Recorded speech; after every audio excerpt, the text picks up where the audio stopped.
How's it going over there? It's going great here. Listen, the Oscars happened. I know I said the stars were going to be out, but it was mainly just Wes Studi. I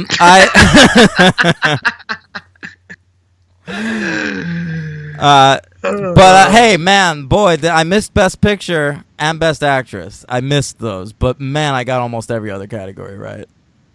Oh, I thought you. Okay, see, I that was one of the only things I didn't write mine down. Well, I think picture. I said Shape of Water. I knew it was. I said it was going to be either Shape of Water or Three Billboards, and I said actress was going to be either McDormand or Saoirse Ronan. So I hedged my bets a little bit, but man, I nailed it on pretty much all the other categories. Yeah, no, you did well. You're good at that, man. You should play the odds. You should go to the OTB for the Oscars. Oh yeah, well that is a thing. I read an article that like Vegas makes like a ton of money on the Oscars. Absolutely. Yeah. By the way, it's episode 92. Oh hey, I'm your host Wes Studi, and I'm your host Daniel Craig. Lara 39, 38. 40. Yeah. 41. Sure. Lara. And I'm your host, Angelina Jolie. And I'm your host, John Voight of Midnight Cowboy and Deliverance. And I'm your host, Gerard Butler. We've got all the greats in this episode. All mixing up their passports and visas, playing the wrong roles. That's right. Yeah. All right, so what, episode 92 you said? Yeah. We're of course talking about Lara Croft Tomb Raider and Lara Croft Tomb Raider The Cradle of Life. Mm-hmm. All right? They both got colons in them, sometimes in the wrong place. And we're doing it. Jolie, crazy to see Jolie back here, like, you know, slumming to do these movies. Oh, right, because she's like an artiste now. I feel like all her movies now are like foreign films set in Cambodia. Right. Yeah. That's how she gets more kids join the fam. Well, she did. Lara Croft Tomb Raider, that was the first time she ever went to Cambodia, where she later adopted her son Maddox from. Her 12-year-old son, who got a producing credit on her last two movies. Not joking. Oh, I'm sure you're not. Yep. Maddox. Jolie Pitt, or whatever. Yeah, right. Who knows, man? Yeah. Yeah. So, we're a couple years before Daniel Craig. All right. Well, being listen. Himself. Daniel Craig. We're well off Daniel Craig being himself. I mean, well, Layer Cake. I mean, but that's 2005 already. That's 4 years removed from this first Lara Croft movie. And Munich too. Yeah, you're right. So 4 years. For years, I thought Layer Cake was the first thing I ever saw Daniel Craig in. But I saw Lara Croft Tomb Raider in theaters. I didn't. I think the first thing I saw him in might have been Sylvia.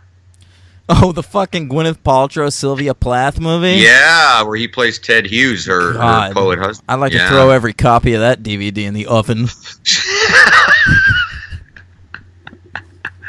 I own a book of her poetry. I'm sure it's beautiful. I love Sylvia Plath. The Bell Jar, great book, but get out of here, Paltrow. Yeah, I know. Yeah, the poor man's Jolie. Wow, I wouldn't. We've got other things to say about Jolie. I'll take Paltrow any day. As an actress? Yes. As a person? Neither. Okay. Could you imagine Brad Pitt? Brad Pitt's like, okay, I'm the most handsome man in the world. Who should I be with?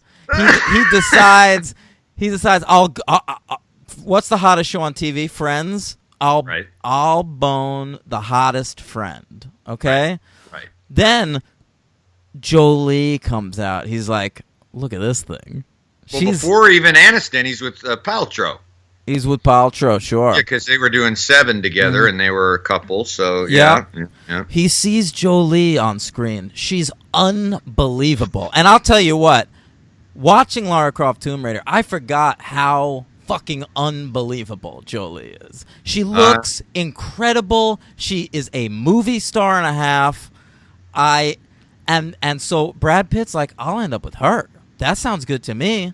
It's like fucking Jay-Z. I'm the biggest rapper in the world. Who should I be with? Obviously Beyonce. Let's do it. All right. Well, here's the thing where, not to get too, masculine here with us, but here's the thing where, two roads diverged in a wood here, my friend. I don't find Angelina Jolie appealing at all. And oh, yeah? Yeah? Nope. If 2001 Angelina Jolie was like, Henry, you want a bone? What are you going to say? I'm going to say yes, but that isn't the point. That's not the point. Like for me, what you felt with her is I remember watching Zorro in the theater. The Mask of Zorro. Going, yeah, and I going, who the fuck is this Catherine That's what Michael Douglas said. Jones? That's right, and he did the same thing. Yeah. He was like, yep. But I'll that's how I have one felt of about those. Catherine Zeta-Jones. I'll have one of those. And that is how I felt about Catherine Zeta-Jones. This one just does not do it for me. She looks like John Voight's head with a wig. If that's true, then there's nothing more fuckable than John Voight's head with a wig. Listen, putting aside the fact that Angelina Jolie, circa 2001 and 2003, back when she had some fucking meat on her bones, was the most beautiful woman in the world. Jesus, you're crazy. She won an Oscar for... She has no meat on her. Yeah. Back then she did. But when she won an Oscar for Girl Interrupted, she deserved that Oscar. Yeah, I saw that movie like a long time. I think I saw it when it came out. Jolie for a while there was fucking great. There were movies I saw that just because Jolie was in them. I was a fan. She was great. I loved her. I saw Beyond Borders, Henry. I sat through Beyond Borders. I saw Playing God. I saw that too, but I saw that because of Duchovs, baby. Yeah, I remember liking that. But no, I've never been. She's one. There are very few, I will say. It's a much shorter list than actors I want to see and like. I don't have a big list of actors I just can't stand and don't want to see. She's one of them. That's crazy to me. I don't like her acting. I think she's so fucking mannered and just, I cannot stand watching her. Almost like your thing with, maybe with DiCaprio. I can see that. But to me, Jolie is just, she holds the goddamn screen. And like, to me, if you're in 2001 setting up to make a Tomb Raider movie based on those fucking video games, like, of course put Angelina Jolie in them. It's a no-brainer. Well, I was reading, I'm sure you read too, about all the people they wanted the role. Well, look, I remember and I came around with one, there were a lot that wouldn't have fit the bill. Of course, what the hell do I know, because I don't know the video game, but there was one that stood out to me, which would have been great. It would have made no money, but you throw my girl Famke Janssen in there. Yeah, no, she would have been good. There you go. She would have been good. But listen, Jolie's got that star quality that Famke Janssen doesn't have, my friend. And I just think, and I remember this. Okay, I was a fan of those games, Henry. Yes. They were challenging. They were difficult. I never finished a single one of them. But every time they came out, I would rent them from Blockbuster. Back when you can rent video games. Yeah, sure. Yeah. And so for my PlayStation 1, I played like the first at least 2, possibly 3 Tomb Raider games. Really? Yeah. Right. So you knew what was going on. I knew it was up. They were just, all it was a gender-swapped Indiana Jones. Sure. That's all it is. And she carried 2 guns, and she wore a tight shirt and shorts. Right. And that's what people liked about her. And this coincided with the internet becoming a thing. Sure. And I remember nerds and fanboys on the internet lusting over Lara Croft. You could find people drawing her naked. Oh my God. And there were rumors, Henry, that there was a cheat code in the video game where you could play as Lara Croft naked. Now, this cheat code was eventually debunked, but someone found out there was a glitch in the game where if you took her to like a specific corner of this one level, it glitched her clothes away. Okay. Okay, so I did this. Obviously. Yeah. I brought her to the corner, and I took the clothes away. But all it is a glitch so that the clothes aren't colored in. So she's just like a blob of, like, you know, peach-colored pixels. Oh, my God. And I'm picturing, like, are there people that, like, did that and jerked off to it? My favorite part of that paragraph was isolating the sentence. I took her in a corner and took away her clothes. Yeah. I love it. Please, you could put that in like an EDM song. Like that could be the hook. So, I mean, I remember the overwhelming choice, Henry, among fans of this game was they wanted Denise Richards. Yeah, I read that. Okay. Yeah. That I remember hearing that everywhere. People wanted Denise Richards. She was coming off of playing Dr. Christmas Jones, the noted neurophysicist in The World Is Not Enough. One of the best Bond movies. Sure. Yeah. Yeah. And featuring Begbie. And yeah. And he but the studio wisely said, well, but the thing about Denise Richards is she can't act. So we can't have her like headline this big action movie. All right, now when you say it like that, I mean, I'm immediately picturing Denise Richards in the role acting, and Jolie is a better actress than her. But, oh, is she? Wow. Is Angelina Jolie a better actress than Denise Richards? Yeah, she is. Okay, thank you. Still don't like her. So they get Jolie, and I remember the outcry on the internet, Henry. Because you know why? Oh, her tits weren't big enough? Her tits aren't big enough. That is literally, that was the argument people had against her playing this category, this character, to the point where Jolie had to, like, rebut this in interviews. The indignity of that. And it's so crazy to think about now because, like, she doesn't give a shit about Hollywood anymore. No, and even 2001, even the time, like, can you imagine that now? People being like, I remember people. Yeah, I remember people when they cast Gal Gadot as Wonder Woman. People said she didn't have the right. She's not curvy enough. Frame. Yeah. But they quickly got over that when she did get the frame. But nobody would have had. I didn't read anyone saying like, "Well, her breasts aren't big enough and her ass isn't big enough." I mean, what the fuck? And she would have. And I've seen her in interviews and she's great. And I could clearly see her if that was the case, just being like, "Go fuck yourself." No, but. Yeah. There's legit interviews with Angelina Jolie from around this time where she has to, like, explain. Oh, no, I know. I read them. Like, yeah. So Lara is a 36 double D.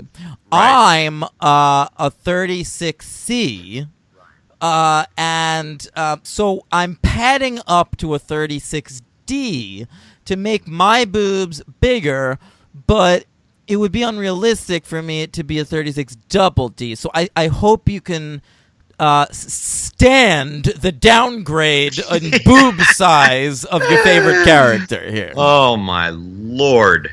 And that's the problem with video games kind of being developed into movies, because all you have is an image of the character. Like, Lara Croft doesn't have any character traits beyond what she looks like. Yeah, of course. Right. Yeah. Right. All right. Well, so that's the casting here. So who do we get to direct, Henry? We get Con Air's Simon West. Simon West. Now, I remembered not liking this movie, Henry. What? Oh, Tomb Raider. Okay. That's why I never saw the second one. Okay. But seeing that Simon West directed the first one, I was like, maybe it's okay. Sure. Because I don't mind Simon West. Let's go through his career a little bit. Let's do it. Okay. His first film is Con Air. Oh, you want to do great, good, whatever? What is it? Great, yeah, but good, I'm not going to bad. have too much because there's a lot I haven't seen. Okay. So you'll be doing the majority. But Okay. Con Air. Great. Great. He follows that up with the John Travolta vehicle, The General's Daughter. Didn't see it, but looked horrific. It's bad. I don't see John Travolta movies, so I would not. This is 1999. I was still going to see John Travolta movies. Not me. Yeah, so General's Daughter, terrible. Okay. Follows it up with Tomb Raider. We'll get to it, all right? We'll get to it. Yeah. All right, then he works on TV for a while. He does a couple pilots. Keen Eddie, which is a pretty good show, and Close to Home, which I don't think I watched. He follows that up with When a Stranger Calls, the remake, which I remember being not terrible, but I don't really have much memory of it. Didn't see it. He did another couple pilots, Human Target and The Cape, based on a comic book, and seems to be based on a comic book, but isn't. Then he did the, which we just mentioned a couple episodes ago, the Jason Statham remake of The Mechanic. Yep. All right. Yep. Didn't see it. All right, me neither. And then he does The Expendables 2, which kind of resurrects his career. Didn't see it. Me neither. And he does, and now he makes like 2 movies a year, like just all like direct to like VOD action movies. So like, if Nick Cage is in a movie, if Jason Statham's in a movie, if Antonio Banderas is in a movie, Simon West may have directed it. There you go. Yeah. So we don't have much to comment on him. I mean, you know, Con Air. Okay. Nice one in the pocket. Love it. Yeah. Love it.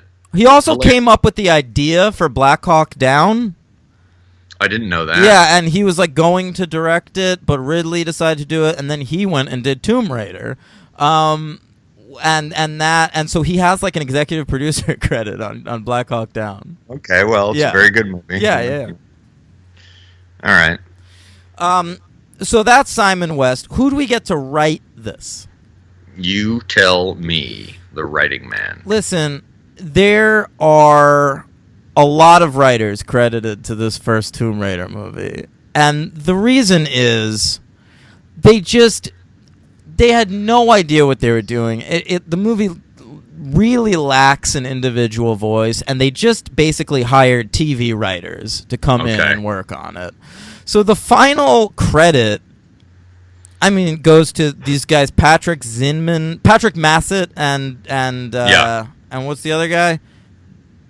John Zinman.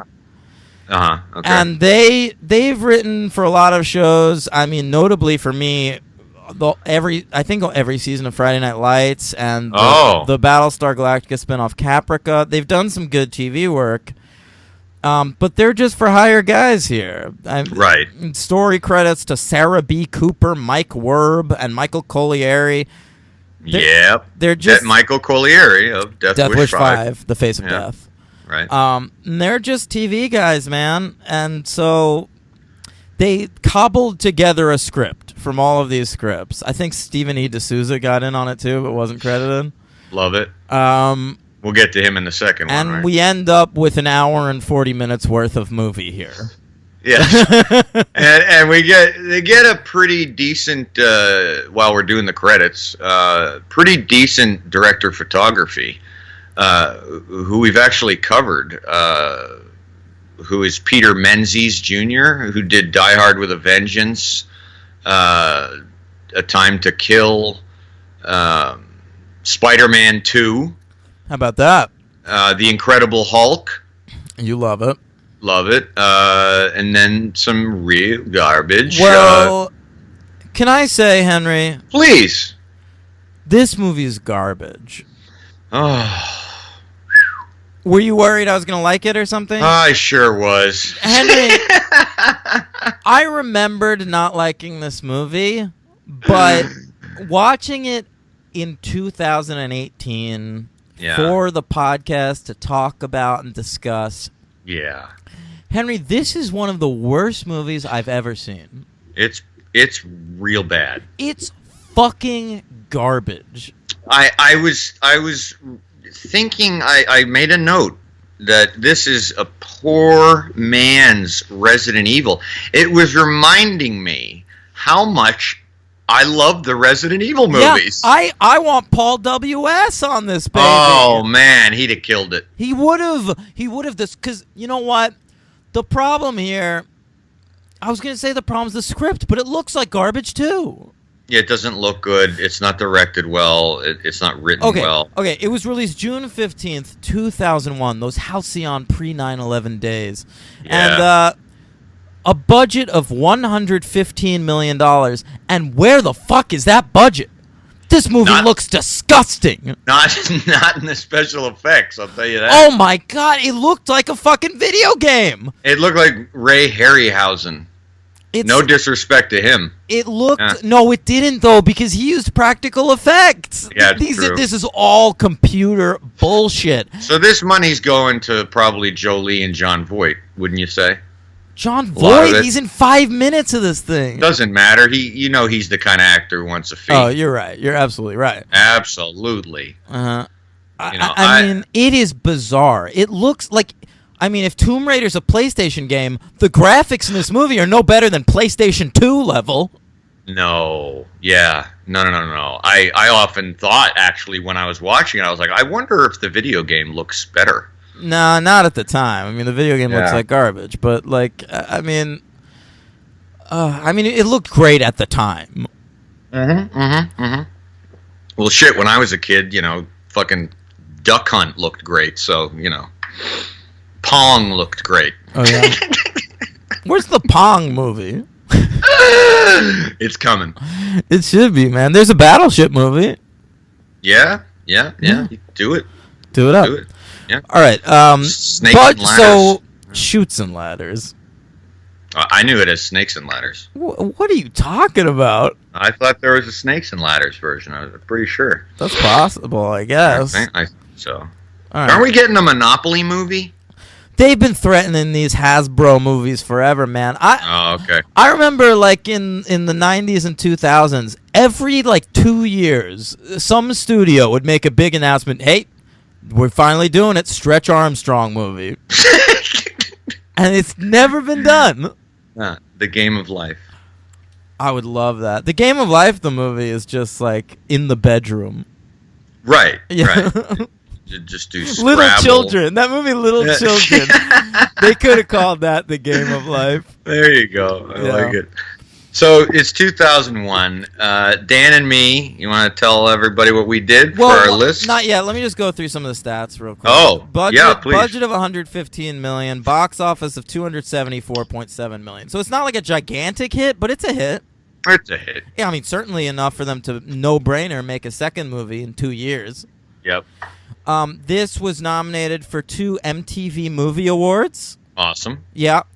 Lost both of them. Best Actress, Angelina Jolie, lost to Nicole Kidman for Moulin Rouge.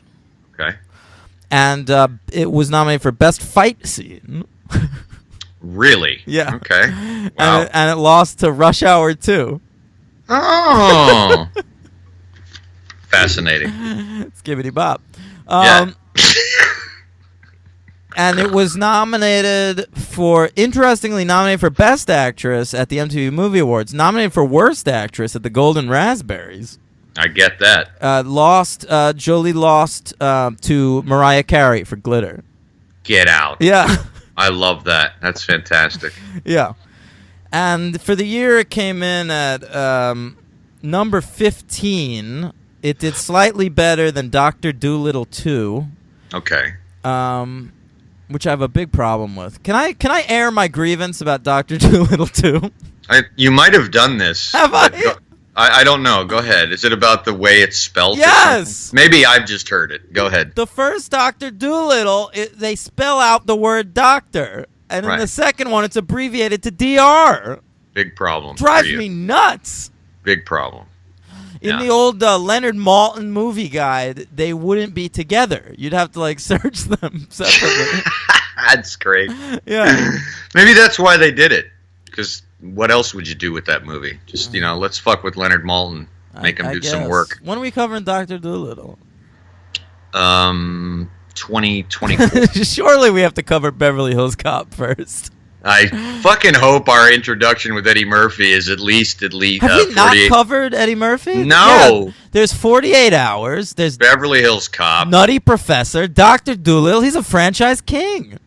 Yeah, I mean, come on. It's got to be done. I mean, my votes with Beverly Hills are 48 Hours, and we're missing a big one too. I think. We? Vampire in Brooklyn? Oh God, I wish that had a sequel. Oh man. Yeah. Okay. No, those are the two biggies for him. But yeah. Yeah, and Tomb Raider, this Lara Croft Tomb Raider made a little bit less, right under The Fast and the Furious, the first one. Oh. Now, isn't it amazing that these movies premiered, I think maybe the same month, and, we're getting, a 15-year later reboot with Tomb Raider, and the Fast and Furious franchise is still going from first iteration? Yeah, wow. Incredible. Wow. Yeah. All right, yeah. We're going to do our top 10 movies of 2001, and I want to say we're redoing our lists. We're doing it. We want to keep it fresh. It's been 7 years, seven years, something like that. We've explained this in the past. We have all these lists from when Henry and I worked together at Barnes & Noble. We made top 10 lists for every year, and that's what we've been reading on the show. So these are from many years ago. We've seen movies since then, and so now we're going to start editing the lists as they come. So this week we have new 2001 and 2003 lists. They're not totally changed, obviously. No. But that's a big deal. Yeah. Everyone should be extremely excited. I was excited to make. I'm excited. It was very fun. Yeah. Difficult. Okay. But fun. So we're going to do our 2001 list. I want to say there are 3 movies on my original list that are no longer on the list because I discovered that they were actually from 2002. Okay? And those movies are Lovely and Amazing, Y Tu Mamá Tambien, and The Piano Teacher. No longer 2001 movies. Ooh. Piano Teacher? Are you sure? I might not be sure about that one. I might just have popped that one off the list. Okay, because I would change my list. Okay. But whatever. All right. I have an honorable mention, which I did not want to do, but gotta do it. I can tell you which 2 movies I wrote down that didn't make the list. Go ahead. You can. I did. I don't have my old list with me right now. But No. I just mean on this new list, I wrote down 12 movies. Or you did? 13 movies. So one of them was A Piano Teacher, one of them was Ocean's 11, and one of them was AI. Those didn't make the list. Oh, thank God for AI. What a what a great reevaluation. I'm so glad we did this just for that. Excellent movie. POS. All right. My honorable mention for 2001, which was on my top 10, but it got bumped. Not happy about it. The Pledge. Okay. Sean Penn and Jack Nicholson. Mustachioed Superb, Nicholson. The Pledge. Mm-hmm. Yeah. Great movie. All right. What's your number 10, Henry? Ocean's 11. Would you just light a cigar? Yes. Okay. Right. Appropriately enough for Ocean's 11. Yeah, I believe it was higher on my old list, and now it is dropped to number 10. Okay, my number 10 is Richard Linklater's Waking Life, moving back from number 7 to 10. Ooh, and my next movie is Richard Linklater, which was never on my list. Tape. Mm-hmm. Yes, number 9 is Tape. My number 9 making its list debut, Henry. Yeah, well, so that was my Tape. Go ahead. The Coen Brothers, The Man Who Wasn't There. Oh, wait! How did I miss that? Yeah. God damn it! You can redo it next time we do it. I'm gonna have to. Movie. Yeah, no, that's in my top 10. That's retarded. All right, number 7. Yeah, we've said it 1,000 times. Okay. Number 8. The Gray Zone. You still have that on your list? Yeah, but it did drop. Okay. On my list, I have moving up from 10 to 8, Richard Linklater's Tape. Okay. Number 7, moving down from pretty high before, I think. In the bedroom. Okay. My number 7, making its list debut. Gosford Park. Love it. Never liked it. All right. Okay. All right. My number 6, Training Day. Okay, a great movie. Didn't quite make my list. Number 6, staying put at number 6, Henry. Vanilla Sky. Ooh. All right. My number 5, The Score. Number 5? Yeah, I think it moved up a spot. That's awfully high. It is awfully high. But, other things went into this consideration this time. I put into my consideration this time rewatchability, which I don't think was something I ever considered before. And it was something like, if it was a great movie at the time, but I never had any desire to see it again, I'm not sure. It didn't factor heavily, but it's in there, that factor. So it's not good, even I don't think. Frank Oz, ladies and gentlemen. Yeah, Frank Oz. Okay, number 5, Henry. Oh, wait, was that your number 5? Yes. Making its list debut, Henry. Wow, a lot of debuts. Just 3. Wong Kar-wai's In the Mood for Love. Yeah. Number 4, The Piano Teacher. Okay. Staying put at number 4, I have Ghost World. That is my number 3. That moved up. Okay. Yeah. My number 3, moving back 1 from number 2, through no fault of its own. Yeah, sure. Is my favorite comedy of all time, Wet Hot American Summer. Okay.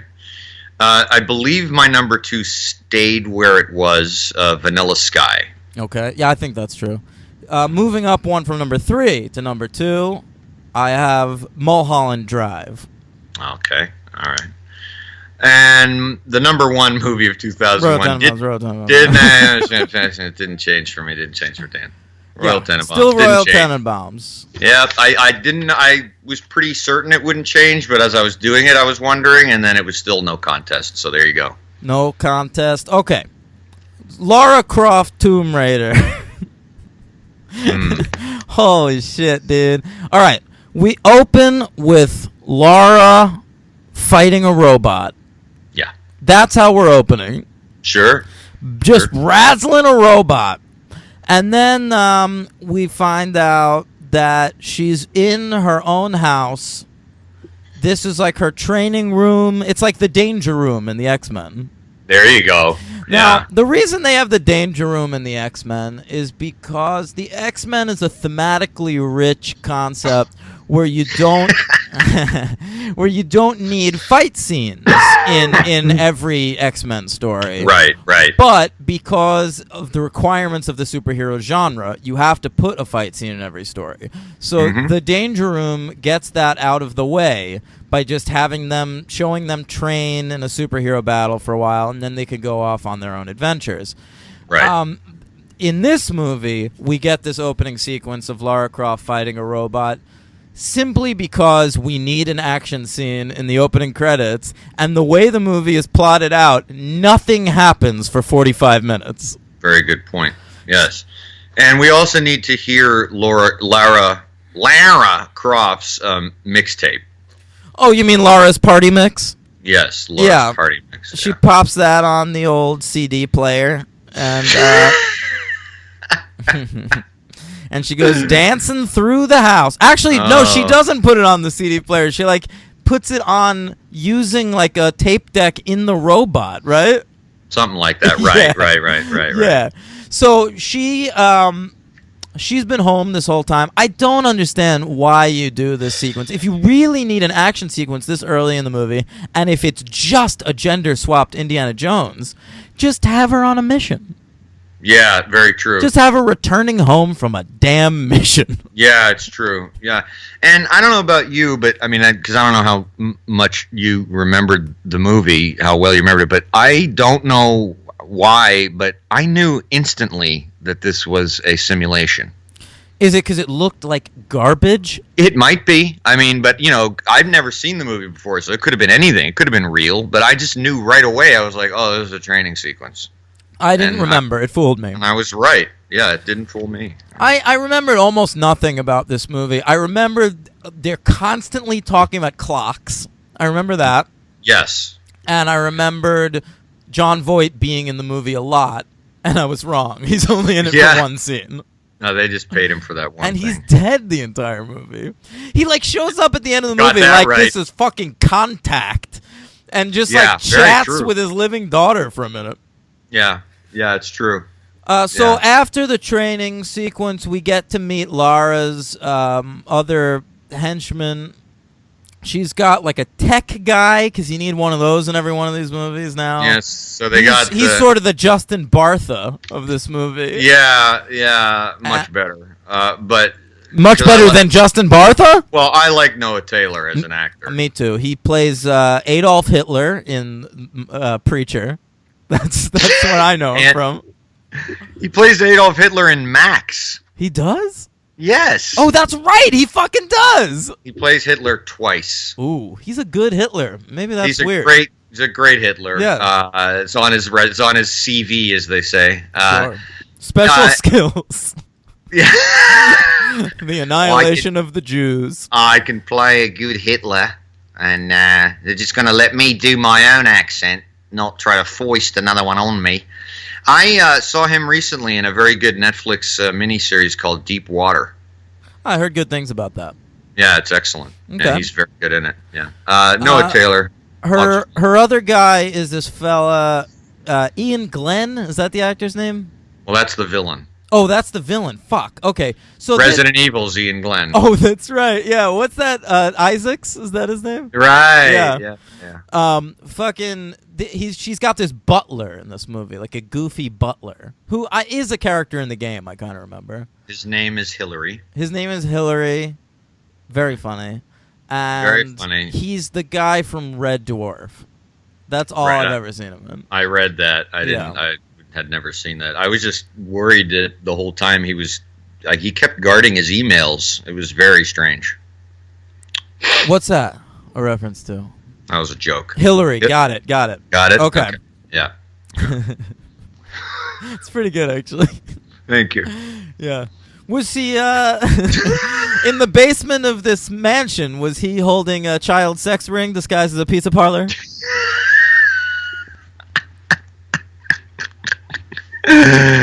Just wondering. Was that a thing that was a thing? You don't remember Pizzagate? No. Henry, do yourself some Googling when we get off. Oh, God. Yeah. It's another Hillary Clinton thing? Yeah. Oh, jeez. Okay. So then, obviously, Lara's sweaty from the training exercise, so she goes up for a sweet shower. 5 minutes into this movie, Jolie side boob. Yeah, but barely. Oh, it's perilously close to nipple. Perilously, but yeah. Not quite there. No. Just like her accent. Yeah. It is not quite there. It's not a great British accent. You know, a lot of people have problems with that when American actors do British accents. You're one of them. Well, I am. I'm one of them, but also it's a double standard because British people play Americans all the time, and they're almost always fucking horrible at it. That's very true. But you know, whereas something like I remember there was a lot of backlash over Renee Zellweger being cast in Bridget Jones's Diary. I remember that. Sure. And she has a pretty tight accent in that movie. I thought so. Yeah.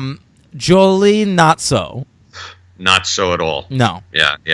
It's there. Yeah. I mean, that would be the worst accent in the movie, but no, Daniel Craig's so much worse. You're right.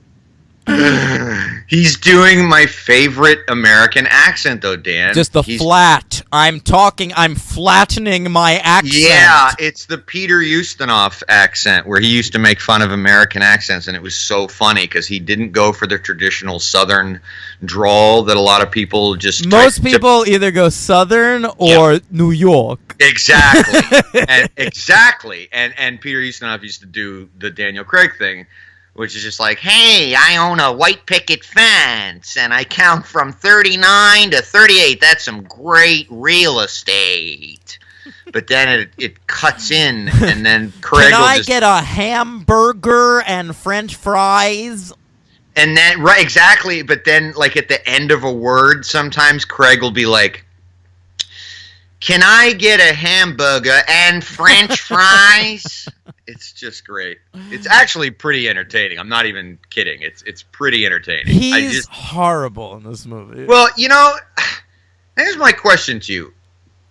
This is a tough one because, I mean, we're watching this thing, so what is there to say? But, I mean, is he horrible besides the accent? Because I didn't really think he was. I didn't think he was. Craig has movie star charisma now, and I even saw that when I saw Layer Cake years ago. There's none of that here. There's a reason I didn't remember he was in this movie. Oh, yeah. Well, he has the movie star charisma in Munich. In Munich. Yeah, absolutely. Big time, yeah. But there's nobody else in this movie that's good either. Like, the whole movie is Jolie. Well, Ian Glenn's good. He's fine, but you need a better villain. Yeah, well, I mean, it was impossible for us. It's a boring performance and a boring character, man. No. I was going to say it was impossible for me to just not keep thinking of Resident Evil and how good he is in that. Yeah. So listen, Resident Evil's great, gang. Yeah, high Rex. High Rex all around. Yeah, I mean, I'm sure I gave maybe one of those a 2, but... Just the second one. Just the second one's not that great. 1 and 3 through 6. Fantastic. Yeah, I don't remember, but I gave them all pretty decent grades, and overall, I really liked covering it. Yeah. This ain't there. Okay. Jolie, they show her wake up at one point in bed. She's got a knife, and that's like a reference. Remember? She used to sleep with a knife. Do you remember that was what Jolie was known for? Now she's known for she has a ton of kids. She does humanitarian work. Humanitarian work. No, I don't remember that. I remember the blood vial that she carried with Billy Bob Thornton. There was a period where everything she was known for was insane. She carries a vial of her own blood. Right. She sleeps with a knife. She bones Billy Bob Thornton. She's possibly fucking her brother. Right. Remember that? Yeah. Oh, yeah. I remember very well. I remember the vial of blood because they carried each other's blood. Yeah. And they were both showed up to an awards ceremony once. I remember watching them on the red carpet, and they were both wasted on something. Yeah, and making out and shit. Yeah, and then she showed up to another thing with her brother. She showed up at the Oscars, I think the year she won, with her brother, really? And they were touchy-feely as shit. There was a period where basically she was just the Hollywood weirdo. Everyone, that's what she was. That's what everyone... She was awesome. I loved her back then. Yeah, see, I still didn't. That might have been our age difference, too, back then. Because I just didn't What care. other movies was she in back then, man? Oh, I don't really mean that. I just meant the whole being caught up in what she's doing and how weird she is. I just didn't give a shit. Whereas a teenager, you might have been more fascinated by that kind of craziness. That's probably true. Other movies, man. Yeah, I mean, I've seen her in other stuff prior to her breakout. I saw her in Gia. Fuck yeah, Gia. I remember that being not bad. But I saw her in Hackers. Oh, right. She dated Johnny Lee Miller. Yeah. I saw her in Foxfire and... I did not see that. Fucking Playing by Heart and The Bone Collector I saw in theaters. That's bad. Gone in 60 Seconds. That's bad. And I was into her all through that, man. That's funny. And she lost me. I saw in theaters. This is how much I liked Angelina Jolie, Henry. Okay. I saw in theaters a movie called Life or Something Like It. Oh, I remember that. Okay? Yeah. Ed Burns is the male lead of that movie. One of the most abominable actors, directors, and writers in Hollywood history. And that movie, it's one of the worst movies I've ever seen. It's worse than Tomb Raider. And I was out. I stopped seeing Jolie movies after that. I remember Pushing Tin. That's not bad. Yeah. Oh, and I just read here, I didn't know she also dated Timothy Hutton. She got around. Jeez. Yeah. Jolie got around early on, Good for her. but she settled down with Pitt. Yeah. Until recently. Till recently, didn't work out. Okay. So the big storyline in this movie is there's an upcoming full planetary alignment, which only happens once every 5,000 years, where all the planets, all 9 planets, including Pluto, form Aw. they name drop Pluto in this movie. I don't. Yeah, it's always in my heart. Yeah, they form a line and cause an eclipse, and what they've got to do in this movie is find this special clock that will get in the line of fire and change the gravitation. Oh, who fucking cares? It's like finding. They have to find like 2 pieces of a triangle and put them together with the clock. And the key they're and always all that talking shit. about the triangle. Yeah. Oh my God. I mean, it's if it wasn't so ludicrous. I mean, if it was. It never matters if a movie's about ludicrous things, right? It doesn't matter. I mean, Resident Evil, for fuck's sake, but it's just so poorly handled. It's nonsense, you know. It's horrible. So they keep setting up random action sequences that don't actually add anything to the plot. Because you just need to have an action sequence, like an action beat every like 15 minutes or something. Right. So like there's that one sequence where she's like bungee jumping in her own mansion. Right. Very cool. I want one of those. Yeah. It looked pretty fun. And then some dudes jump into her house and she fights them off. But she loses the clock. They steal it. They steal the clock. Which brings... What? Go ahead. I was going to say, it brings me to one of my notes, which the character is not very smart. Lara lets a lot of things happen. Like, she can't see much coming. And that was something I noticed, like, time and time again. And continues through the second movie. Like, she just never sees ambushes. Well, it's a weird thing that, like, the clock, that's like the big MacGuffin of this movie, gets taken away in that sequence, but she previously found it in the attic of her own house. Like under the stairwell. This is a movie called Tomb Raider.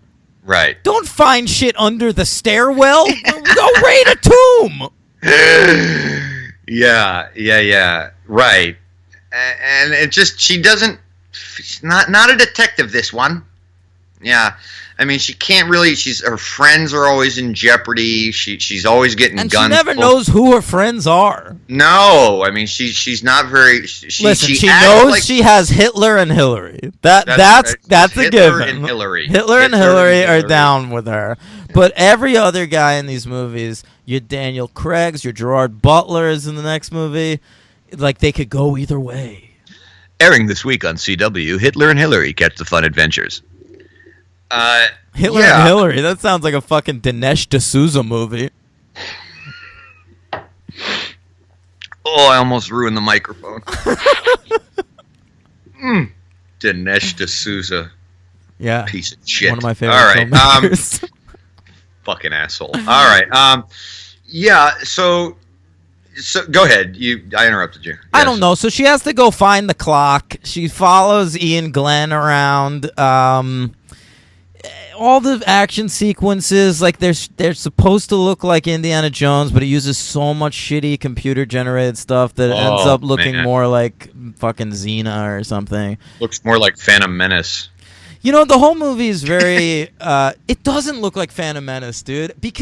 And it's fucked up, because it's 2 years after Phantom Menace, and they're using the same shitty computer graphics. I know. It cost $115 million to make, and Phantom Menace looks infinitely better than this movie. It really does, and that's... well, yeah, I mean, Phantom Menace looks terrible, but, I mean, I suppose the non-effects, if there are any sequences in Phantom Menace, do look better. But this, just everything in this looks bad. I would have blown Hitler for a pod race in this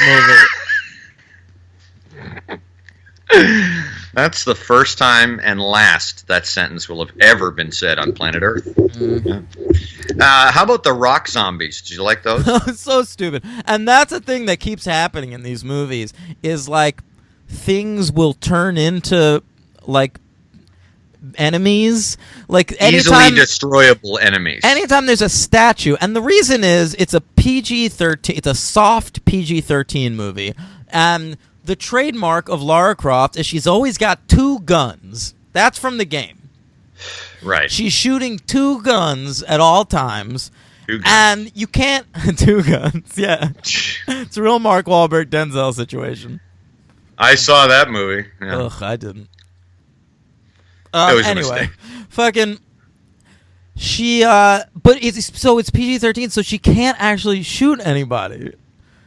No. She's like not allowed to kill people with these guns. And so we keep having to have like statues turn into monsters so she can shoot them with the guns. Yeah, it's rough. It happens in the second one too, man. It's like anytime there's like a glowing rock, something's turning into an enemy. Yeah, that's very true. It's true. Glowing rocks are big. Glowing, period, is a big thing here. Yeah. Oh, yeah. It's so stupid. And so that's where we are in this movie. That was a horrible action sequence that looked like garbage, and nothing has any weight to it. Like there's no gravity because like also Crouching Tiger came out a couple years ago, so we're using wires.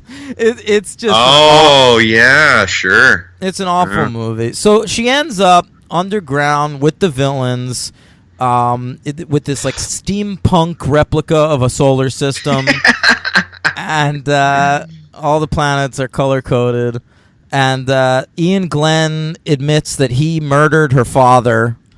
Yeah. The clock thing gets put into action, and she gets pulled into the replica of the sun, and she chats with a Force ghost of her dad for a while. Right. And he sends her back, and she wins, and that's the end of the movie. And it was at that point where Ian Glenn summed up the movie for me when he kills the head of the Illuminati. Oh, we haven't even discussed the Illuminati, which is a big plot point in this movie. Go ahead. Well, he says he shoots him, and then he goes, "Enough of this twaddle." And I was just like, "Yeah, perfect. Enough of this twaddle. I'm with you, Ian." By the way, the use of the Illuminati in this movie makes National Treasure look smart by comparison. Agreed. Agreed, and that's it. Yeah, I mean, because at least in National Treasure they over-explain things to the point where it was unbelievable. This they don't explain anything, so it's just like, oh, the Illuminati. Because nobody did any research. The Illuminati in this movie, they're like, yeah, the Illuminati, they're powerful, and the eye thing on the dollar bill, that's them. Yeah. Like that's it. Yeah, right. That's all. Yeah. Isn't there an Illuminati in Marvel? Yeah. The I would have liked to have seen them. It's Doctor Strange, Professor Xavier, Namor the Submariner, Mr. Fantastic, and Black Bolt. Yeah. Right. I thought so. And Captain America. And Iron Man. I knew Iron Man. Cap's in that too, huh? He got kicked out at some point because he was against what they were doing, and I believe he was replaced by Beast. Okay. Yeah. Good. Thank you for that. I appreciate that. No problem. Nobody else cares, but nobody I do. Cares. No. Great closing credits music, Hank. Turned it off real quick. You missed the closing credits songs? What was it? Okay. First, credits start rolling. Where's your head at? Head at. That's right. Basement Jack's in the house. Okay. All right. And then, if you stick around through Basement Jack's. Wow. No, that's asking a lot. Yeah. And you get a hole stuck inside a mole in the flow back going down escalation ionized. Wow. That song? Nope. That's well done. Elevation by U2. Oh my. Mm-hmm. Oh my. I was loving that. Yeah, a word should be mentioned about Graham Revell, the New Zealand composer who wrote the music. Who I sometimes like, but Yeah, the score well, in this is garbage. Garbage. I'm looking at his credits. He's got a shitload of credits. I mean, but I'm going through them. What stands out as a score that I remember? Absolutely That can't be nothing. True. That can't be true. Because I'm looking at everything. He's done I feel like I like that guy. He's done a lot of movies that are good movies, but I don't remember the scores. I mean, maybe Strange Days had a cool score. I don't know. He did Spawn. Ooh. I don't remember that's a great one. Oh, yeah. Pitch Black. Red Planet. Collateral. I feel like Pitch Black had a good score. I specifically remember in the theater the score for Daredevil and loathing. That's horrible. That's all crunchy. Dun-dun-dun, dun-dun-dun. Yeah, exactly. I remember that specifically. So he's nothing. All right. So Sin City? I feel like that's got a good score. He did do that. Yeah, I don't remember it. Walking Tall, underrated. That's your boy. Yeah. Yeah. Walking Tall. Somebody at an Oscar party I was at this year, The Rock showed up, and I was like, God, I love The Rock. And this guy was like, yeah, but has he ever actually been in a good movie? And I went off on this motherfucker, and I started talking about Fast and the Furious, and he would not have any of it. And then I just went on a long rant about how Walking Tall is underrated. And then San Andreas. Clutching at straws. Yeah, baby. Point. I love it. Okay. I love it. Okay, let's move on. Let's move on. Okay. Henry. Who's your MVP? Oh, right. It's Jolie. She's my LVP. No, that's crazy because there's nothing to hang on to without Jolie. If you put a non-Jolie actor in this movie, it is unwatchable, and it's like a Sci-Fi Channel original movie. I'd rather see that. Ugh. All right. Should have cast Famke. Well, sure. That'd be. Listen, it should be said that the reason we're covering Tomb Raider is this coming Friday. There's going to be a reboot of Tomb Raider. Right. Starring Alicia Vikander, one of, I think, the best working actors in the world right now. I agree. Ex Machina, Light Between Oceans. Yeah. What did she win an Oscar for? The Danish Girl? Did she win an Oscar? Yeah. Are you sure? Yeah. I think... Yeah, okay, I gotta look that up right now. Okay, So she's great, and I'm very excited for this new Tomb Raider movie. Well, you got Walton Goggins as your villain too, so Walton. We're already off to a good start. Mm-hmm. You're right. She got an Best Supporting Actress for The Danish Girl. That's Holy right. shit! I never saw that movie. Me neither. Yeah, couldn't be bothered. Me neither. Talk about another guy with the head of a baby. Very good point. Yeah, what's that guy's name? Eddie Redmayne. There you go. Eddie Redmayne. Eddie Redpubes.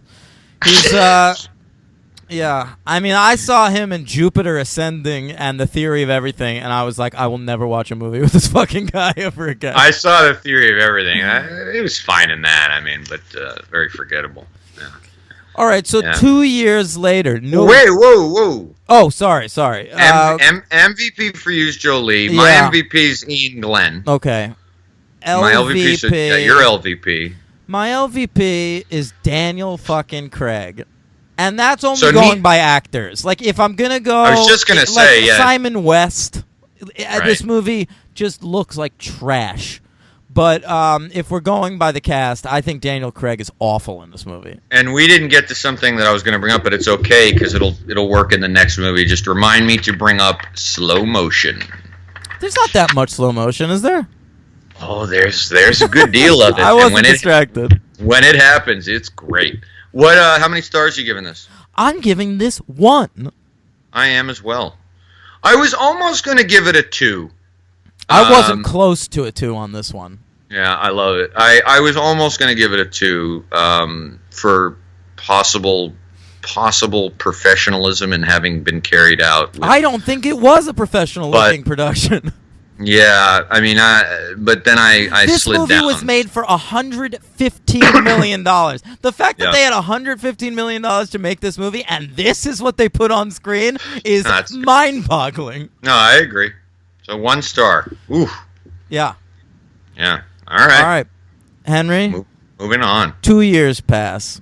2 years passed. Now, we've talked about this. That's not enough Yeah. time. You need that 3-year window. 3-year window. Do you think they figured the first one didn't do that great? If we rush it out in theaters, at least it'll be like fresh in people's minds. I think so. Yeah, I think so. I think that's possible. Now, you might recall the first movie is called Lara Croft Tomb Raider, and you got a colon between the Lara Croft and the Tomb Raider. This movie is called Lara Croft Tomb Raider, The Cradle of Life. We now have no colon between Lara Croft and Tomb Raider, but we put it between Tomb Raider and The Cradle of Life. I just want to point that out. Well done. Drives yeah, me nuts. yeah. New Yes, new this- director. New director. And I tried to find like whether Simon West said no to this one, or I could find no information on this, which just leads me to believe that the first movie got bad reviews, so we just went with a new director. Yeah. That makes sense. We have the director that we've never covered as a director, but have covered several times on the show as a cinematographer. Yeah. The great Jan de Bont. Jan de Bont. Now he's of course the cinematographer behind Die Hard. Basic Instinct, Die Hard, Flatliners, HUD for Red October, Black Rain, Who's That Girl? Who's that girl? Cujo. I mean, this man knows how to shoot a movie. He does. For Talented guy. So he absolutely does. on the strength of Die Hard, he got the opportunity, and Basic Instinct, he got the Yes. opportunity to direct a movie in 1994. That movie was Speed, Yeah, which is great. love it. It's great. We'll cover it. Yeah, love It's it. crazy that we haven't covered that already. I know. Yeah. That was one of our original conversations I know. for the conception of the show. I know. Yeah, it'll happen. It'll happen. Okay, so then he comes out with, and I'm doing this by memory. I think I know. Oh every wow! On the Bond I've got movie. the list in front of me. Okay. So wow, I could never. do His that. follow-up to that is Twister, Yeah. and that movie Sucks. does it? Look, I think probably a lot of people think it's great for. I don't think it's great, but I remember liking it. Okay, I guess it's all right. It's like a passable disaster movie. it's got Philip Seymour. Yes, that's true. Mhm. That's true. Yes. And then he did the one that I've never seen all the way through. Speed 2 Cruise Control, Right. which is a mistake, man. I think that really hurt his stock in Hollywood. He came I think out of the you're right. gate with Speed and fucking Twister, which was a huge hit. Yes. And you're right. I think you're right. to me, if you're trying to get a Speed sequel together and you can't get Keanu Reeves, just don't make that movie. Yeah, you're probably right. Yeah. It shouldn't have been one of those where they like try to continue with another star. Just shouldn't have done it. I mean, they kept Sandy B, but they should have just kept old emotive man himself, Keanu. Well, but I mean, they tried to get Keanu. Keanu didn't want to do it. So, like, Yeah. Oh, okay. Then conversation's done. It's the same thing that happened after this, man. They wanted to make a third Tomb Raider movie, and Jolie was like, I think I'm out. And they were like, okay, fine. So are we. Yeah. Yeah. So, Yeah. and he follows up Speed 2 with The Haunting. Ooh, saw that. The Haunting is considered a really horrible movie, and it is, but it's not as horrible as its reputation. No, it's bad, but it's not Lara Croft bad. No, it's not. And The Haunting was a big flop. So now he's got like 2 failures in a row. And he follows that up. He takes a job directing the Tomb Raider sequel, which doesn't do great. And that was it for Jan de Bont. He's that was it, right? Yeah, he never That's made it. another movie. What the hell, man? Did he Mhm. retire or die or? I have no idea. I'm looking right now. It doesn't say anything. Just Yeah. kind of fell off the map. He's still alive. Yep. So there you go. So this movie is another one where they had a lot of guys just working on the screenplay. It's ultimately credited to Dean Georgaris, but it's got a story credit by Stephen E. D'Souza. Love him. And a fellow named James V. Hart, who I have some sort of respect for. And part of that is I've read unmade screenplays by him. Really? He was like a big script doctor in the 90s, and he wrote a lot of scripts to like shit that didn't get made. Oh, okay. But I mean, he's credited for like Bram Stoker's Dracula and Contact and a bunch of shitty movies too. But like, he's a talented guy. Well, Stephen E. D'Souza we've brought up before, and he co-wrote 48 Hours and Commando, and he wrote The Running Man. He co-wrote Die Hard and Die Hard 2. He co-wrote The Flintstones. He co-wrote Judge Dredd. He directed Street Fighter. There you go. Yeah. So he knows from video games. He knows it. Yeah. So he's got some good writing credits. Yeah. Die Hard, man. So many great ones. Well, Die Hard 2, dude. Come on, The Running Man's great. No, I love The Running Man. Come on, he can write He can write an action movie. No, he's one of these guys too. I've read, by the way, a lot of Stephen E. D'Souza scripts that didn't get made too. Oh, really? Yeah. And we also have back who we've covered several times on Predator and Back to the Future. We have Alan Silvestri doing the unremarkable score. Yeah, from fucking Back to the Future. That's what you know him from. Well, yeah, but the Predator score is fucking awesome too. Yeah, we talked about that. Well, I just wanted to say Gene Georgiaris does have the sole writing credit on this movie. He was hot at the time. We've talked about this before. Writers that get hot off of a spec script that later bombs. This is what happened to Gene Georgiaris. We talked about this with Aaron Kruger when we did Scream 3. Oh, okay. And Aaron Kruger got really big off of a hot spec script he had written called Reindeer Games. Right. Okay. Right. Dean Georgiaris, similar situation, Henry. He got the job working on Lara Croft Tomb Raider, The Cradle of Life, off of a very hot spec script he had written, a little film called Paycheck. Oh my God. The Ben Affleck John Woo movie. Oh my Lord. Yeah. Okay. Yeah. Wasn't that based on a Philip K. Dick book? Probably. I think it was. Uma Thurman. Yeah. I skipped that one. He went on to do not that much, but he does have a TV show he created on the air currently, but it's getting canceled any second now. Okay. Called The Brave on NBC, which is a military show. This year, and the networks took a chance with military shows, and they have not done well, but I am enjoying David Boreanaz's SEAL Team on CBS.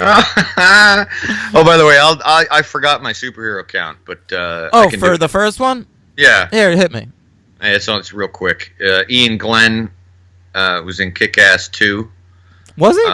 Yeah, playing a character named Uncle Ralph. I don't remember it. All right. I like that movie somewhat. I didn't like Kick-Ass 2. I liked the first one. Yeah, we'll cover it. Is Kick-Ass 2 the one with Jim Carrey? Yes.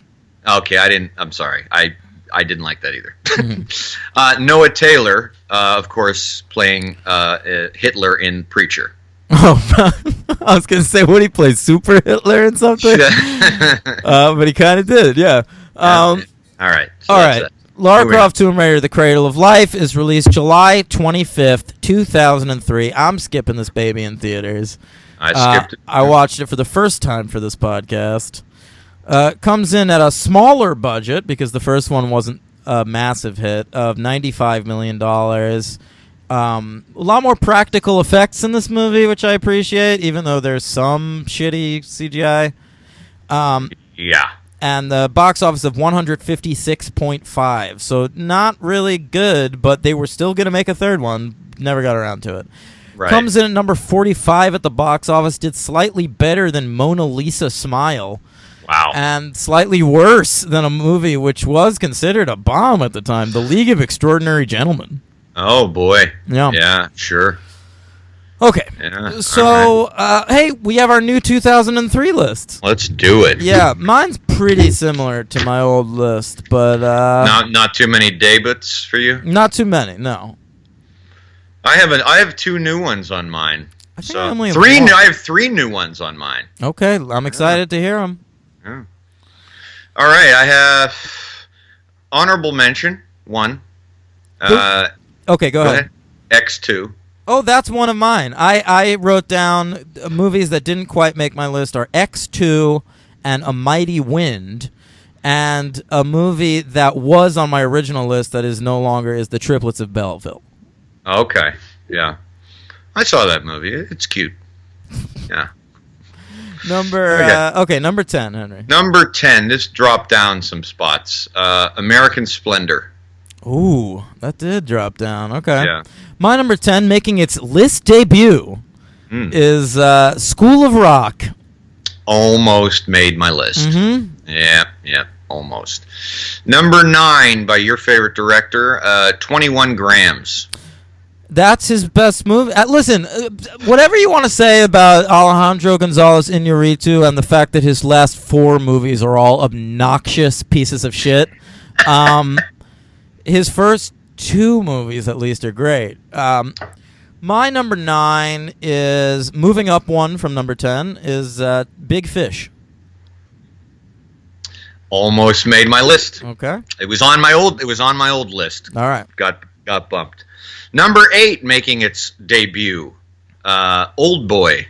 Ooh, great choice. Thank you. Yeah. Couldn't believe that wasn't on there. Yeah.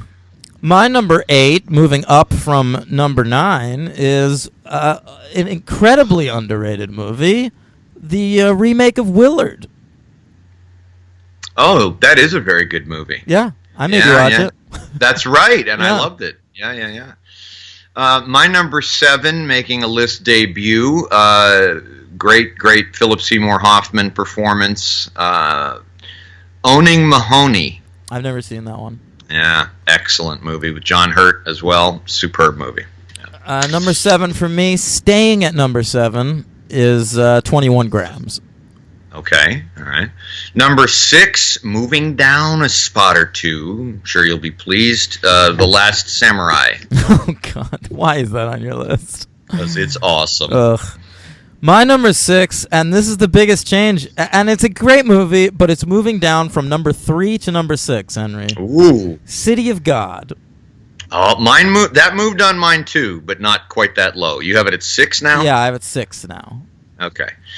My number 5, making its debut, number 5, 2003, Dark Blue. Oh, a fine Kurt Russell vehicle. He's awesome in that movie. He's great in that movie, yeah. Ron Shelton? I think so. Yeah. I forgot to look who directed it, but I think that's you're right. Yeah. Yeah.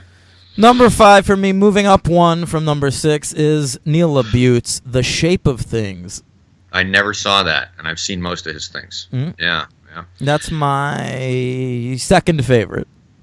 What's your favorite? In the Company of Men. Yeah, that's probably it. Yeah. Number 4, I believe this moved down one spot. City of God. Mm-hmm. My number 4 moved up one from number 5, and that is Kill Bill Volume 1. Uh-huh. Yeah, I still have a difficult relationship with that movie. Mm-hmm.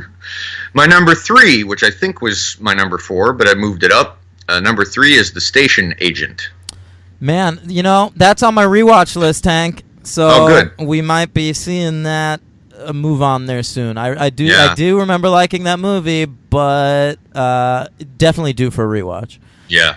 My number, what are we up 3? to? 3. Moving up one from number 4 is American Splendor.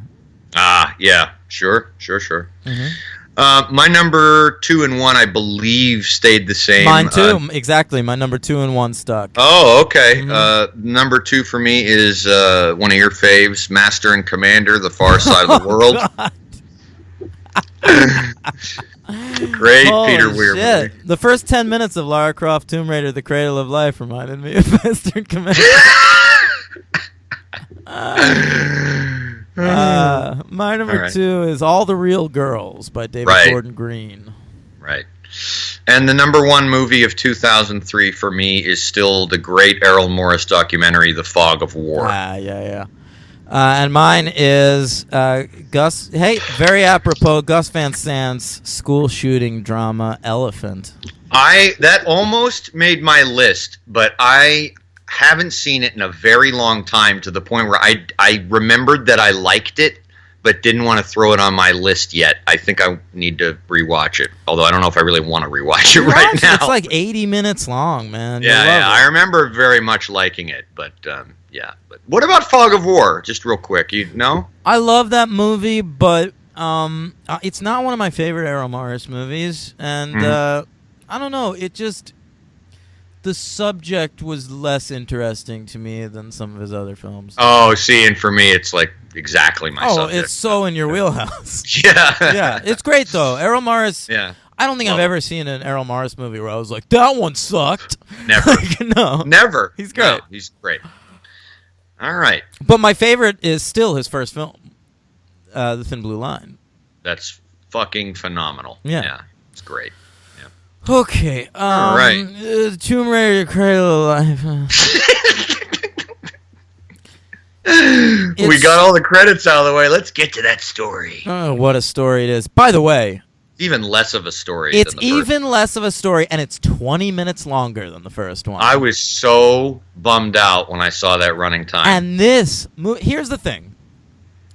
Lara Croft Tomb Raider, The Cradle of Life is a better movie than the first one. You think? I really do, because the first one's barely a movie. And this one's competently made. Jan de Bont put a few decent shots together. It has more of a coherent story, even if it doesn't have a more interesting story. And but it's 2 hours long, and it's fucking boring. Yeah, I can't go. I see what you're saying, but I did not feel that way. I felt even less engaged. We didn't say. By the way, the end of the original Tomb Raider, we forgot that last scene where like a robot shows up at her house again, like for another training exercise, and then the butler holds out the tray of guns, and she grabs them and is like, "Okay," and then freeze frame. Bam, where's your head at? Oh my god, that was shitty. I forgot about that. Okay, Yeah, so that we was bad. open in Greece. Yes, just like Hard Bodies. Hard Bodies 2. Hard Bodies 2. Yeah. There's like a wedding happening, and there's like an avalanche. Yeah, I didn't know what was happening. Okay, Yeah. so there's an avalanche, and I guess some treasures that were hidden in this mountain get, Unearthed. They get knocked loose and buried underwater. And so there's all these boats that are like floating around the area trying to look underwater for this treasure. And Right, which you actually, I don't know if anyone's ever been on a boat or been in water. You can't see underwater. what So, about goggles? if you go into the water? Yes, but not from Oh yeah, they're just using periscopes. I know. Right, It's fucking it's ridiculous. like, remember in a little movie called Jaws? You remember how the water, you can't really see through it. So, yeah. Maybe you can in Greece. I don't know. I've never had the luxury of seeing a nice beach like that. But down here in the Jersey Shore, you can't see your own feet. Okay. So, yeah. So you're wondering, where's Lara? Shouldn't she be looking for this treasure? Lara. But she is a lot cooler than these boat guys. She comes riding in on a jet ski, Yeah. doing sweet tricks.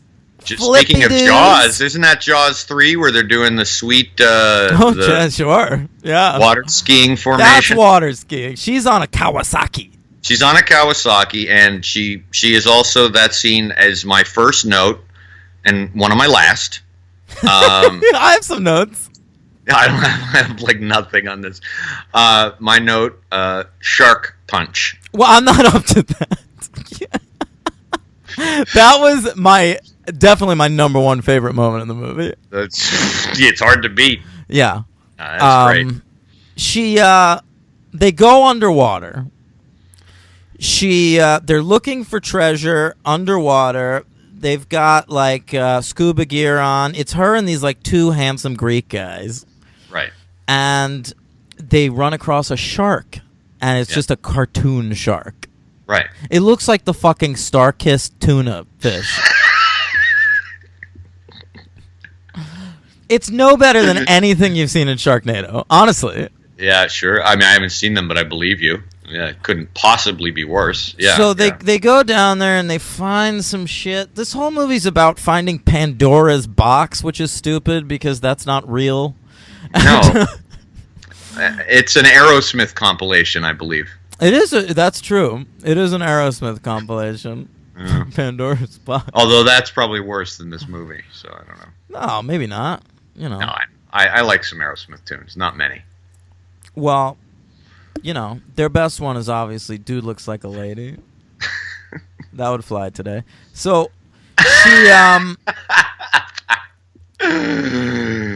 she's trying to get out. The place is like collapsing because that's always what happens in these movies. And the shark comes back, and she has to like fight the shark. So she punches the shark, which they say to do in real life. If not necessarily if you're underwater at the shark's level, but they do say punch it in the nose. So she socks this jaws in the nose. It works, and it totally works. But then she like needs to get out of there, so she cuts her arm so that she's bleeding, and the shark comes back, and then she jumps on the shark's back and rides it. Right, because sharks like to go straight up to the surface. Yeah, so the shark like rides her up to the surface. That was one of my favorite things. And then like she's still bleeding, and the shark just goes away. Yeah. And she's stranded in the ocean bleeding. She doesn't get the bends or anything like that. No.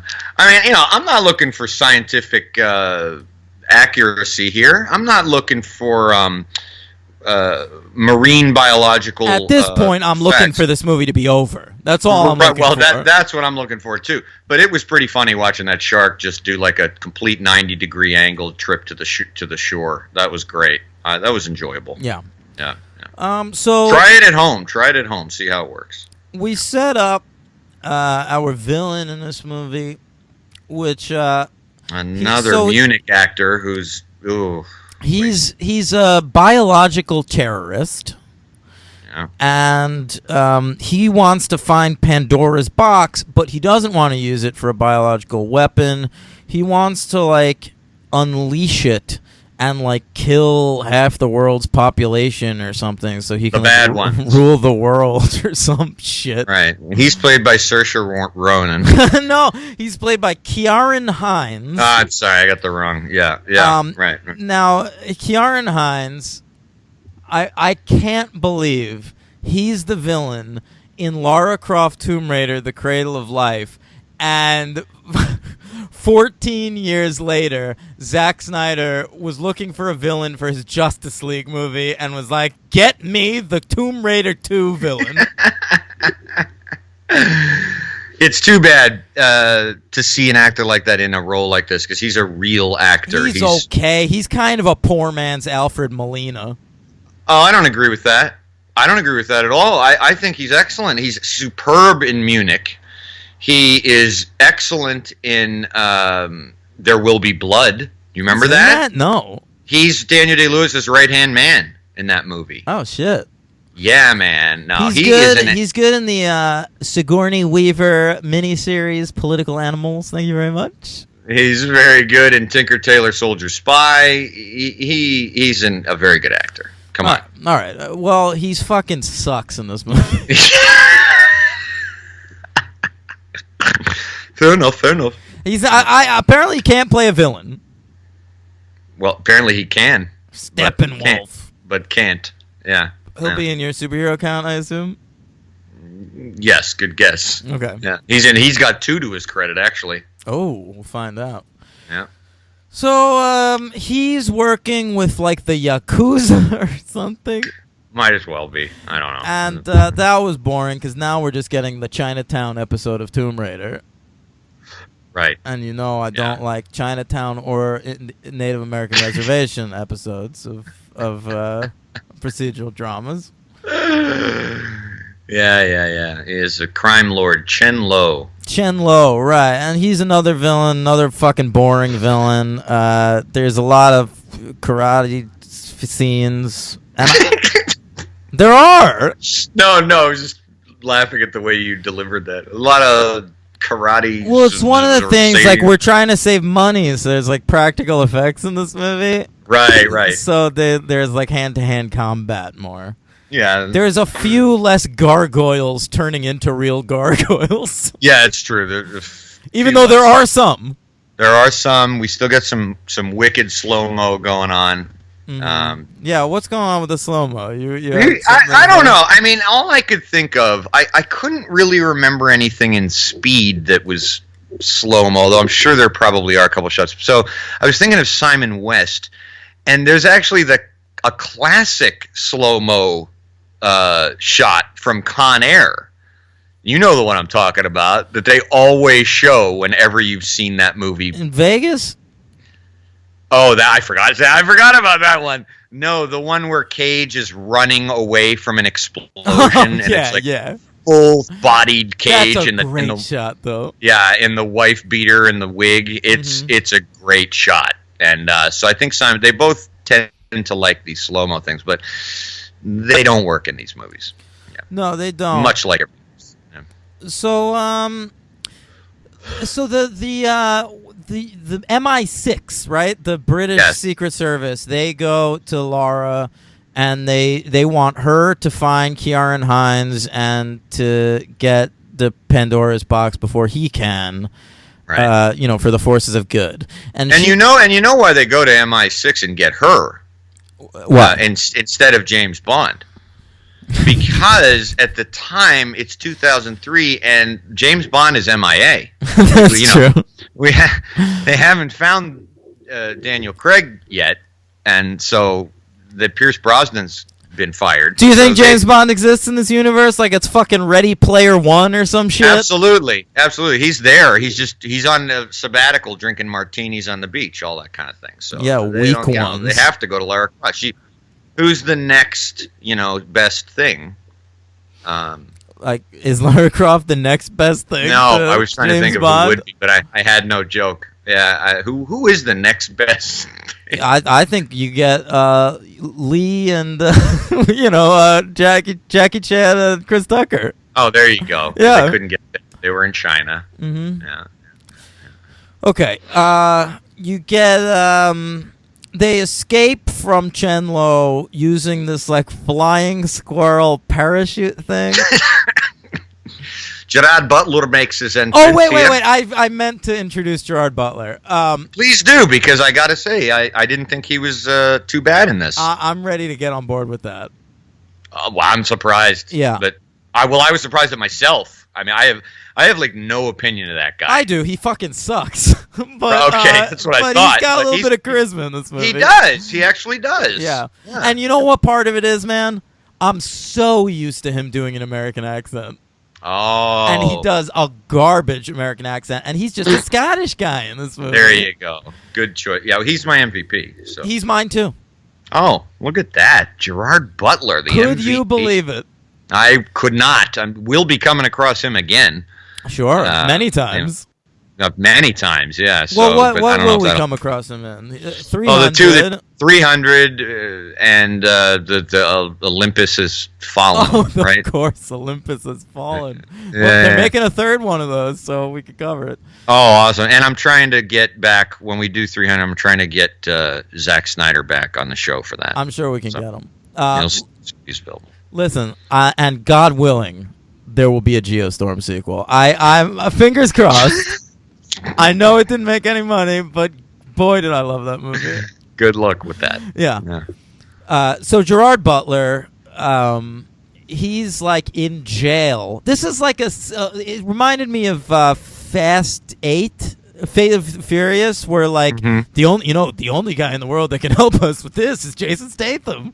Yeah. So like Lara Croft has to like pluck this dude from jail. But that is such a trope. I mean, you mentioned Fast and Furious, good pull. Yeah. But there's so many movies, aren't there? Where the only guy we need is incarcerated right now, and it's almost always stupid. It's a bad idea. Yeah. So she gets Gerard Butler, who she like once like had a fling with, I guess. Yeah, she's a very strange character. I couldn't. It occurred to me during this movie, like, is she? She's a video game, so she doesn't like, have any character traits. Right. Like But I mean, they don't. She's British, she's rich, and she's got big old bitties. They don't give her any romance, and anytime they kind of go near it, they pull it right back. So it's I think that it's genuinely a romance in this movie with her and Gerard Butler. It just turns out at the end of the movie, Gerard Butler wants to sell the Pandora's box for profit, and she's forced to kill him. Right. Yeah. But they have a kiss. I couldn't believe this. I was stunned. Stunned. It's so weird that at some point, Gerard Butler got to make out with Angelina Jolie. Yeah, you're right. Like, there's no conceivable scenario in cinema right now where that will happen. No. Ever again. Never. So there you go, and folks. They're like kissing. Like, it's a close-up. Their tongues are caressing each other. Oh, yeah. Hands everywhere. Yeah. Octopus style. Before she stops him and cuffs him. Well, he hits her first. Like, she's trying to prevent him from taking Pandora's box, and he whacks her one. No. That's the end of the movie. Oh, okay. So what are we talking about? I'm talking about, like, when they're on the ship or something, I don't know where they are, and they're, like, on the floor rolling around. Oh, yeah. And then she says, to protect me from killing you, I'm handcuffing you to this thing so you don't make another mistake. Yeah, that's when they get hot and heavy. Right, sure. So they do the flying squirrel parachute thing, Henry. That was great. This was all over the trailers for this movie. Oh, I bet. It was like the big selling point was like these people, and it's real. Like they actually fly. Like it's a weird suit that like not a lot of people had access to, but you can like really fly for like a mile in it. Yeah, now you can probably buy it at an Army Navy store for $1. No, you fucking can't because the guy who invented it died. Like using it. Are you kidding? No. So didn't really work that flying squirrel suit. But it is in this movie, so they jump off the thing. But what sucks about it is like it's way too dangerous to have Angelina Jolie and Gerard Butler do it. Right. So there's never like a single close up in the air of them. It's just like a continuous shot from above of like two figures, one who appears to be a man, one who appears to be a woman, floating through the air on this thing, and it's kind of cool, but it's plainly not them. And it's not, and you don't have filmmakers skilled enough to make it look cool, like look like them. They're just not inventive enough to even pull that off. And / you don't have like a crazy maniac like Tom Cruise who will be like, I'll do that. Right. You're totally right. If this was a fucking Mission Impossible movie, Cruise would be doing this 100%. He's doing it. He does everything. That one of the things about him. I one of the few things about. He's a maniac, but he's the fucking man. We love him. We love Tom Cruise on this show. Yeah. Scientology aside, we love Tom Cruise on the show. But he'll do anything. We love him more than he loves his daughter. Show me the money. Okay. Yeah. So we end up in Africa, the cradle of life. Right? And poor Jimon Hansu. Is that how you say his name? I think it's Jimon Hansu. Yeah, it's Jimon. Jimon Hansu. I mean, this guy. I know. He's always wearing robes. I know. Every time he's in a movie, like he's playing like a slave or a fucking like African nobleman. I know. He always gets stuck being like this beaten down. Now, isn't he in one of the Fast and the Furious movies? I don't remember. Because we've covered him before, but I don't know. Yeah, I feel sorry for the guy. You're right. He does Amistad. He's a slave in that. He's in Blood Diamond. He's like a poor bastard in that. It's so weird to me because there are actors out there that have to have a niche. Like Marlee Matlin is like, like you have to cast her as a deaf person. She's deaf. Right. Or like when Barkhad Abdi got nominated for Captain Phillips, like that dude, I'm sorry, looks a certain way. Like he can only have certain roles. Although they did put him in Good Time. Did you catch that? Yeah, and he showed up in Blade Runner and he was great. I forgot that. That's right. Yeah. But fucking Jaimon Hansu is just like a handsome black dude. Yeah, like, well, from Africa, so Sure, that he always but, has like, to play in Africa. whatever. Like, Yeah, I just know, I because his agree. first role was Amistad, now every time you see this fucking guy in something, he's wearing a robe. I know. Yeah, Can't we I get know. this guy some pants? He's in that terrible movie called In America. Yep, and he gets an axe in the head halfway through the Treat Williams monster movie Deep Rising. Oh, there you go. Yeah, Did he wear pants in that? I think he's got pants in that one. Okay, that's good. But he's playing like an African mercenary or whatever. Of course he Yeah. is. Yeah. I mean, he deserved a better career. He has a bad agent. Well, he's not done with. I mean, he's still in.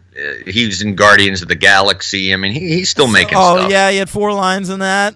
Yeah. Oh, Yeah. is that superhero count? I'm looking him up. What's Yeah. like the most recent thing Jaimon Hansu's done? Whoa, I'll have to look him up. I'll tell you right now, the Guy Ritchie King Arthur movie. Oh, really? He was in season 2 of Wayward Pines. He was in that shitty Tarzan movie that no one could possibly care about, named Chief Mabanga in that movie, by the way. That's his character. He had That's to the play a kind of slave. role he gets. He got to play a slave in Gladiator. It's ridiculous. I'm looking too. Yeah, boy. Yeah. Oh man, you're right. God damn, man. It's a bummer. Needs a better agent. He's in the movie Biker Boys playing a character named Motherland.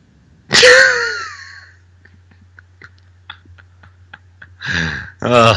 Come on, Yikes. Hollywood. I know. Jesus Christ. He's an Academy Award nominated actor. Yeah, he is. Oh Lord, have mercy.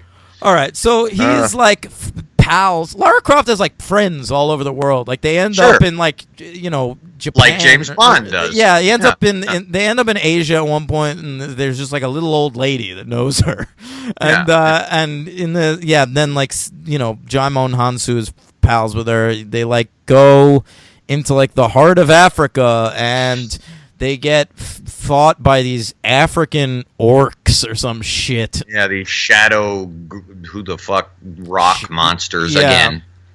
And then Hold on, they can only detect movement. right, so they have to be. It's sort of like Pitch Black, Right. Yeah. But not as good. not as good. And then so they go down where like the pit is, where Pandora's box is, and Pandora's box, my friend, is located in a pool of acid, Death Wish Yeah. 5 style. Oh, I thought about it. Don't worry about it. Well, same co-writer, right? Yeah, that's right. Yeah, he loves pools of acid. Pools of acid. And it's Yeah. black, Wait, I'm sorry. No, that's not true. That was the first Tomb Raider, but Right. whatever. And it's black acid. It looks like the fucking black oil from the X-Files movie. There you And eventually Ciarán Hinds gets pushed in it and he melts. He yells out for Daniel Plainview and says, "It's over here! We've struck oil!" Yeah.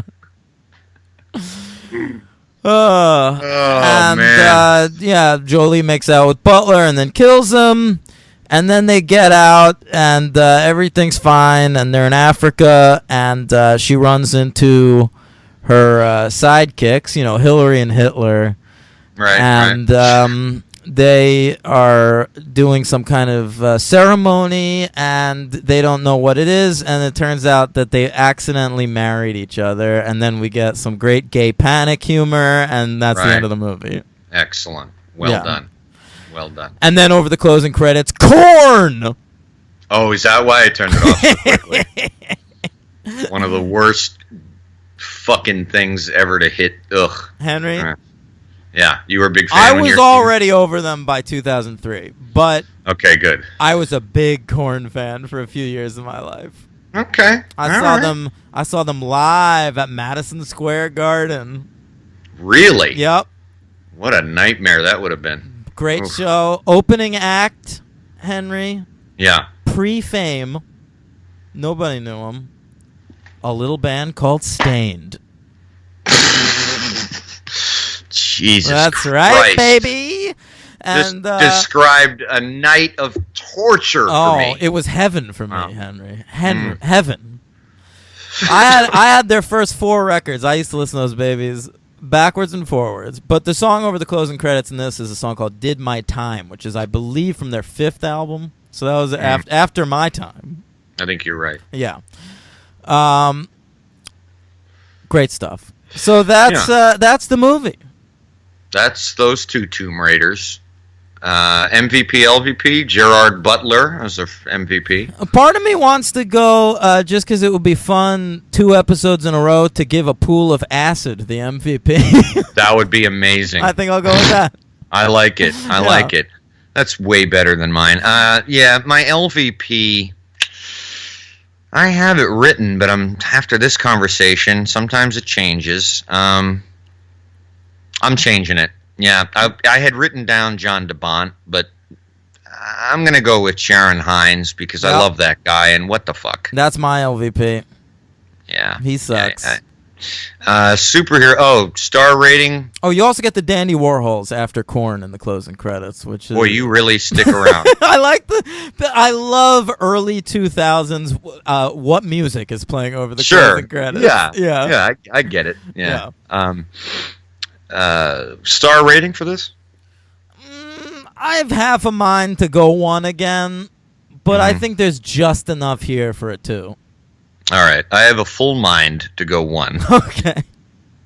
So you like the first one more? I do. They're both 1s, but I do like the first one more. If I had to sit through another one for some reason, I would pick the first one. You know, that's interesting because I might do the same only because it's shorter and dumber. Like if I still if I still drank, Henry, the first one is a great get drunk with your friends and make fun of it movie. Absolutely. But I mean, technically, I do think the second one's a better movie. Okay. Yeah. All right. I got 2 superheroes. We got Sharon Hines, obviously Steppenwolf in the phenomenally great new Justice League movie. Go see it. This is a better... Lara Croft Tomb Raider, The Cradle of Life is a better movie than Justice League. I can't say that. I can. Yeah. And he also played, drumroll, Mephistopheles in Ghost Rider Spirit of Vengeance. I can picture it. Yeah. Fucking Kieran Hines. Sure. Yeah. And Jaimin Hunsu has 2 credits. He was Korath in Guardians of the Galaxy, the first one. Mm-hmm. And in 2010, he was in a cartoon called Black Panther, playing Black Panther.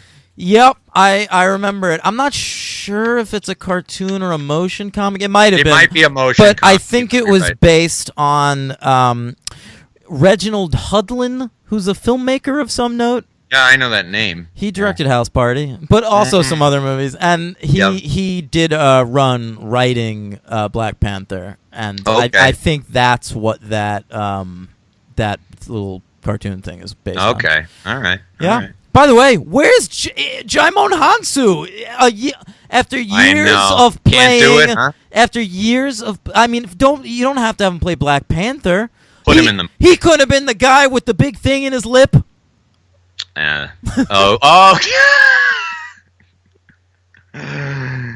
could have had it. He could have had that. He could have had that. Yeah. All right.